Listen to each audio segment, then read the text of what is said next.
To all the non-believers, non-believers, non-believers, non-believers, non-believers, non-believers, non-believers, non-believers. I'm making non. What's up, y'all? This is Jay Varsity, and welcome to episode 76 of NBA Talk.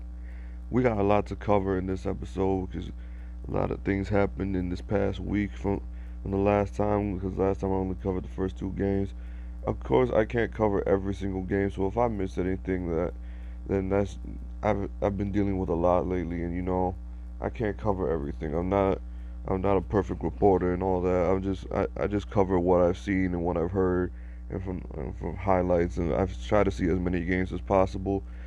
Obviously, I got other things to do, and you know, that, well, let's just cut to the chase. The headline of this episode: the Warriors have been, and I'm saying it with no exaggeration, absolutely trash. Like the word trash is like the I know they've only played about two games. They've only played two games so far in the season, but the way they're getting outscored in these games is absolutely ridiculous. And I'm I'm starting to think that this Warriors team is not gonna be it can't even be a playoff team right now. They don't look like a playoff team. They look absolutely awful.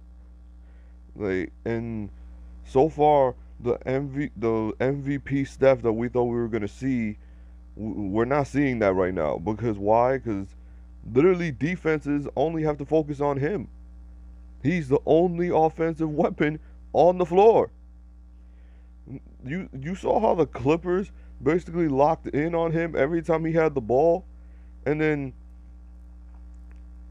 it's just even with D'Angelo Russell on the floor, it's like, yo, you're not that big of an offensive threat. Not compared to Steph. This dude can shoot from half court, so we got to focus on him.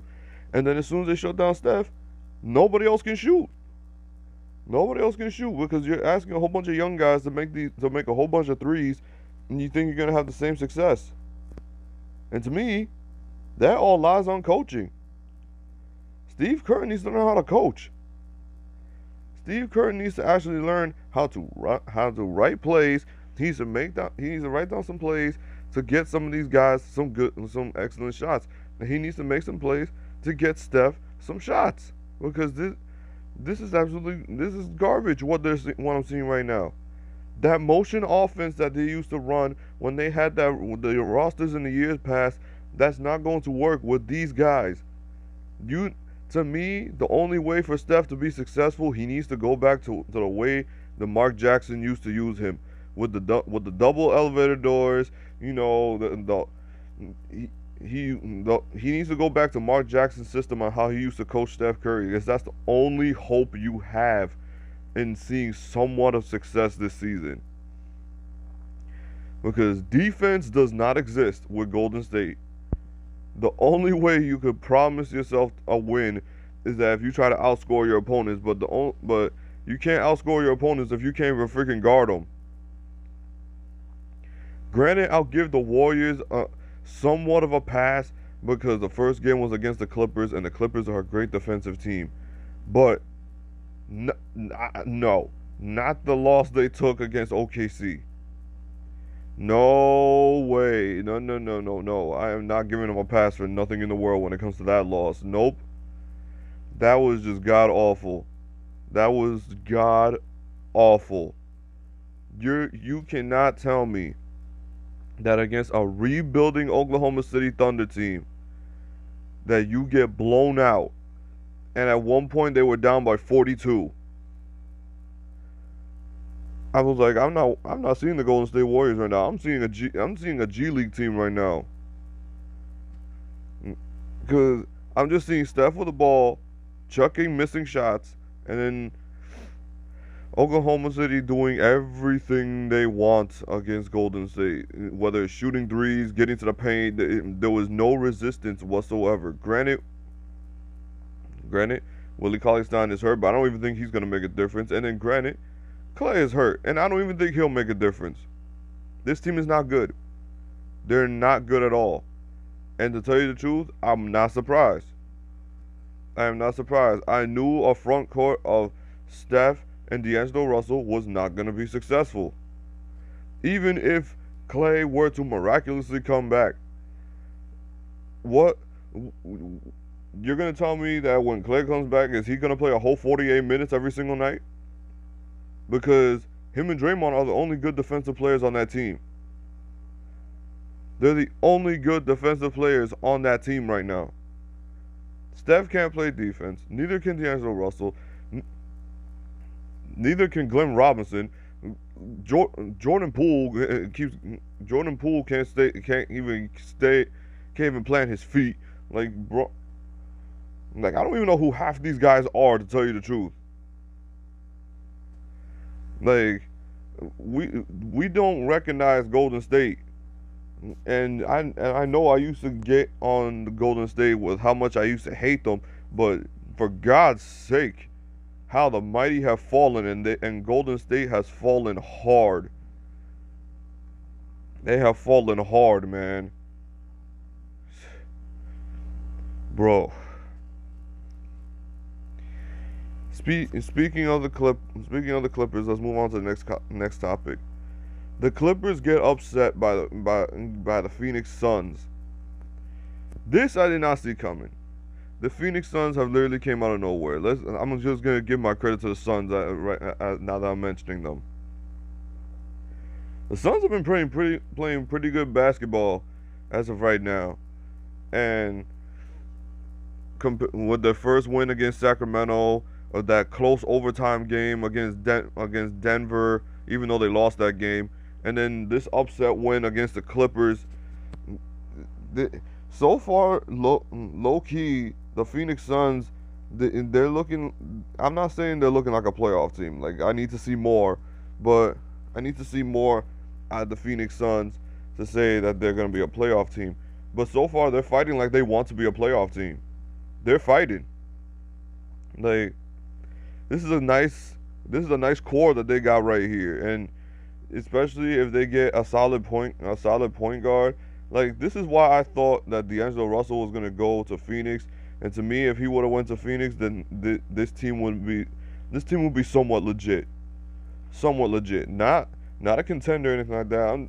Maybe a playoff team.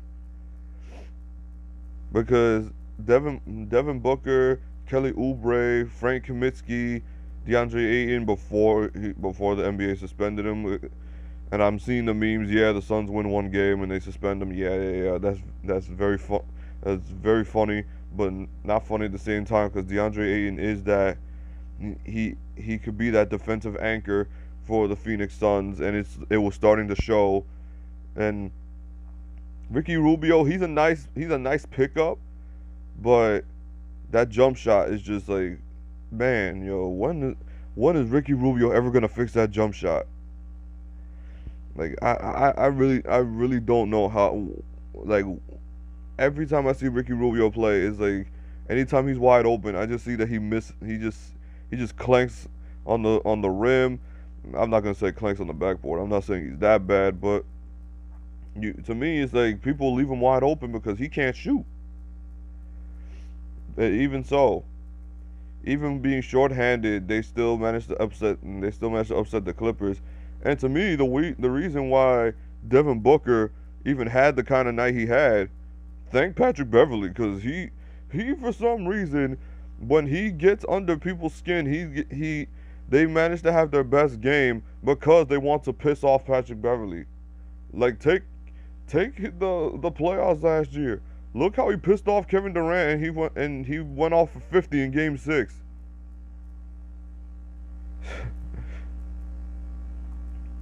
So yeah, thank Patrick Beverley for that loss, because he's the reason that Devin Booker went off and hit those clutch threes. And now on the Clippers side, the Clippers, I'm not saying it's the end of the world because you lose to the Phoenix Suns. It's not the end of the world, but that was not a good look, and that just wasn't a good performance. But aside from that, they've been dominating on the defensive end. So occasionally you might see nights where they might get upset by certain teams that you would think, that they should dominate. So it's gonna be probably that kind of season. But normally you'll see that the Clippers play some excellent defense. They'll have a good offense, especially when Paul George gets back. Kawhi's probably gonna get a longer break than he usually does, and this team should be fine. It's not gonna. This is not a big loss. It's still early in the season. We're only what 3 games in. It's not it's not that big. It's not that big of a deal. But and speaking of not so big of a deal, I'm telling you that people were over exaggerating the Lakers loss to the Clippers, and so far in the past 2 games, they've been playing some great defense, and the offense is really starting to show. So the game against the Utah Jazz, the Lakers played some of the best defense I have seen in years. Like they forced 23 turnovers on the Utah Jazz. Like they forced the Utah Jazz to commit 23 turnovers. That's about as insane as it gets. And then Anthony Davis and Dwight Howard and JaVale McGee, their rim protection is really starting to show, and it's starting to show results with their length on the floor, and even LeBron intercepting passing lanes, taking charges. And you got Avery Bradley, Danny Green. They're rejecting shots. They're stealing. They're still getting on ball steals, and then the transition offense. The offense still needs a little work. Uh, LeBron at the point is like you. I'm not expecting them to play extremely fast, but at the same time, it's like sometimes they don't know who is gonna be running off a screen, whether it's Danny Green or Avery Bradley, or or, or even so, it's like they don't know if they want to post up to AD. But to me, sometimes it's like I know they want to give the ball to Anthony Davis in the first quarter and they want to get him going, but for me, if I would say if the first 2 or 3 possessions, AD gets the ball, he scores a couple times, then I would like take turns between LeBron and AD, and then make them kick them out to shooters. But other than that, the offense was okay. The the defense was incredible against the Utah Jazz, and then even last night's game was a little bit rougher. Last night's game was a little bit rougher on the defensive end. Like they could have done a little bit better on the defensive end, because the Hornets were knocking down shooting a bit of a high percentage from the 3-point line, especially in the first half. They need to work a little bit. They need to make some adjustments on their perimeter defense. Well, other than that, the the Lakers seem to be they seem to be pretty good right now. They still got room to improve, and like I said about the Clippers, that loss was not a big deal against the Suns. The Lakers are not taking a big deal of losing against the Clippers, because the Clippers are a great defensive team, and the Lakers are just starting to gel. So now they're adjusting these games they're playing right now. They're tuning up their offense. They're tuning up their defense. So don't be surprised the next time that the Lakers and the Clippers play, that you'll see a much better offensive game from the Lakers, and we'll obviously see a better game because both teams will probably be healthy by then, God willing. Um, the the next thing I want the next topic I want to cover is, hold on, let me see. The next topic I want to cover, what is going on with the Sacramento Kings? The Sacramento Kings are they're just absolutely awful right now. Like, what the heck is going on with them? Like, how on earth have the Sacramento Kings gotten so bad? And then Luke Walton, it's starting to show that he wasn't just a bad coach on the Lakers. He's a bad coach, period. Because he looked like he don't know what the hell he's doing.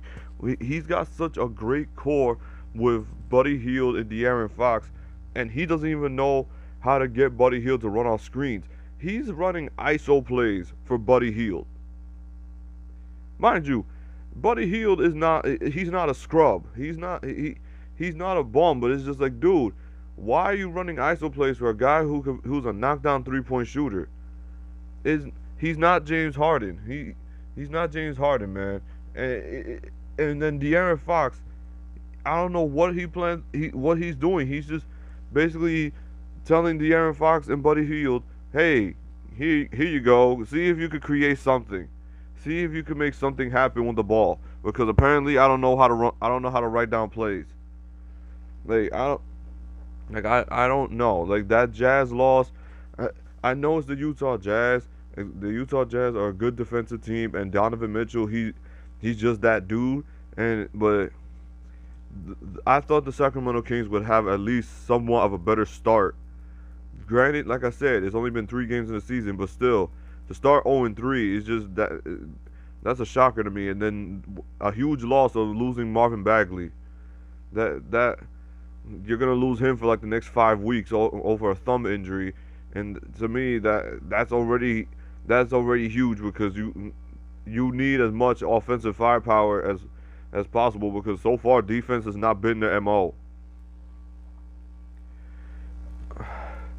And speaking of James Harden and Russell Westbrook, their season is they're actually proving me wrong on one end with how the offense on the offensive end on how James Harden and Russell Westbrook was going to work out. And so far so good. They've actually looked pretty good together. Even though I've had my opinions that it wasn't really going to work, but they're really gelling. But yeah, they're really starting to gel, and Russell Westbrook seems to be thriving a lot more now that he's working with probably some of the best shooters he's ever played with, because this is the kind of system that Russell Westbrook needs to be in. He needs to have shooters around him, and that's something OKC failed to provide.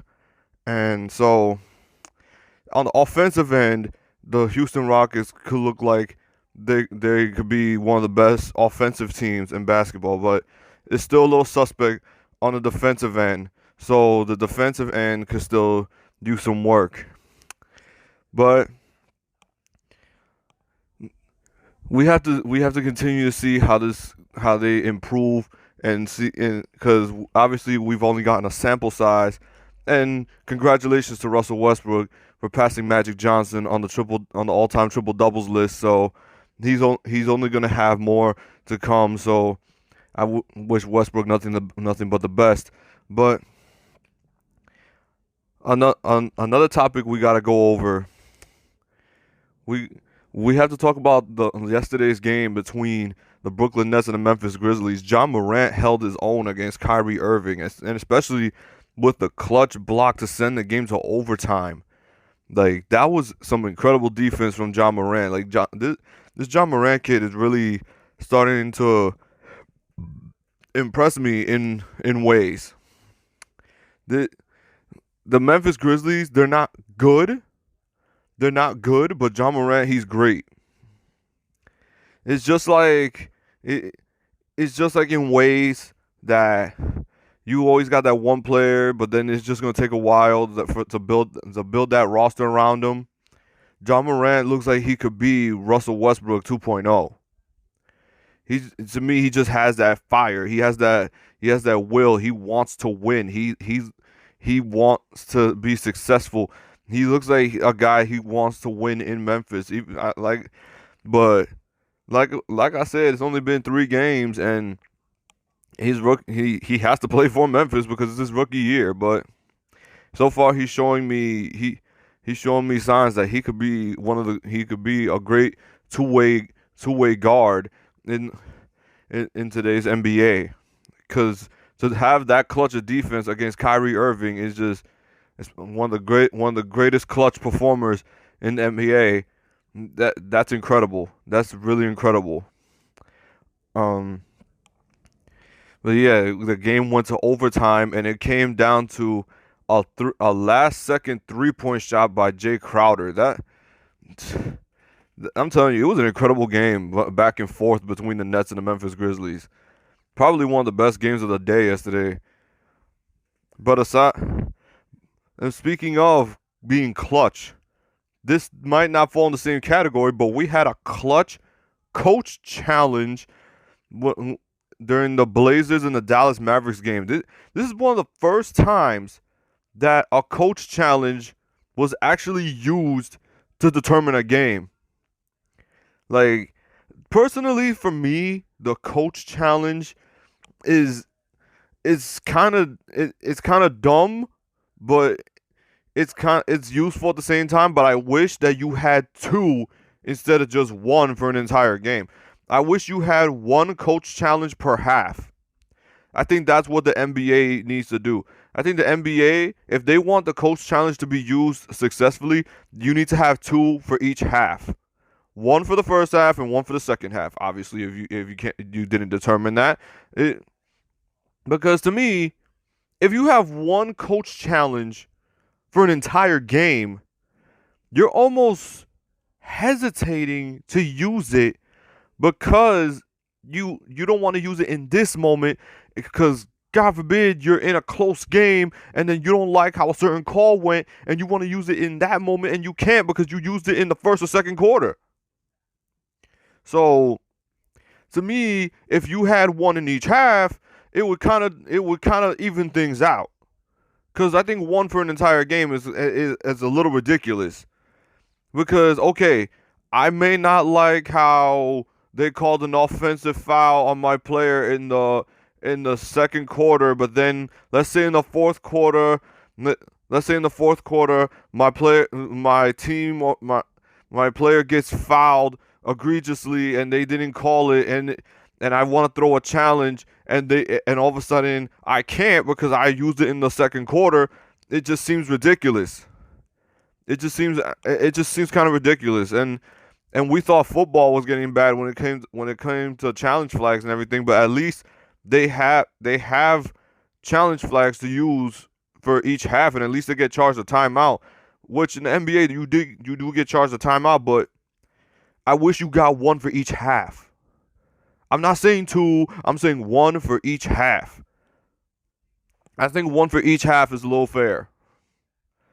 We could agree to disagree if you don't agree with that.